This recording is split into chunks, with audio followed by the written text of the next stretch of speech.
C'est-à-dire que nous, on fait du CFD, donc on spécule sur le prix à l'achat ou à la vente. Ok. Maintenant, beaucoup parlent de smart money, mais pourquoi est-ce qu'on ne se met pas à la place de ces gens-là? C'est-à-dire que si j'étais une banque aujourd'hui ou un fonds d'investissement, vu le contexte géopolitique actuel, vu ce qui se passe dans le monde, qu'est-ce que nous disent les figures chartistes? Pourquoi est-ce qu'à ce moment-là, il y a un double top? Qui prend des profits? À quel moment ils le prennent? C'est-à-dire que de toute façon, l'image graphique qu'on a devant nous n'est qu'une retranscription de la psychologie des humains derrière qui forment ces bougies-là. En fait, si tu veux, je leur dis toujours, et pour moi je l'applique aussi, le trading est un microscope. C'est-à-dire que la première couche, c'est la fondamentale. La deuxième couche, ensuite, c'est de comprendre le biais, est-ce qu'on est haussier ou est-ce qu'on est baissier en fonction de cette fondamentale-là.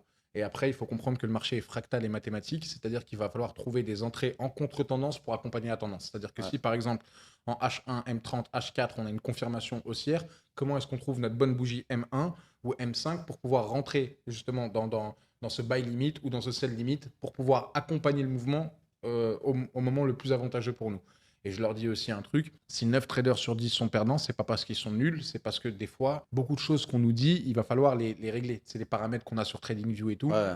faut les régler. Le RSI, il y a des choses à régler, il y a des choses à recomprendre. Si c'est trop évident, ça tient pas. Tu vois Ok. ce que je veux dire? Il y a beaucoup de gens, par exemple, qui vont dire les FVG, les OB, etc., les zones OTE, c'est super, mais factuellement, tous ces traders d'Internet qui disent à 100%, ma stratégie miracle, non, non, ça ne tient pas. Ça ne tient pas. Et il faut accepter aussi que le trading, c'est du commerce digital. Ouais. C'est-à-dire que même quand tu es commerçant, il y a des jours où bah voilà, tu as envoyé un truc, tu as perdu du stock, tel loyer, bah, tu l'as payé, il est allé dans le vent. C'est la même chose. Mais à la fin, est-ce que tu es gagnant ou est-ce que tu es rentable? Le vrai truc, c'est pas combien tu as gagné sur la journée, c'est est-ce qu'à la fin de ton mois, tu es rentable? Et là, c'est intéressant.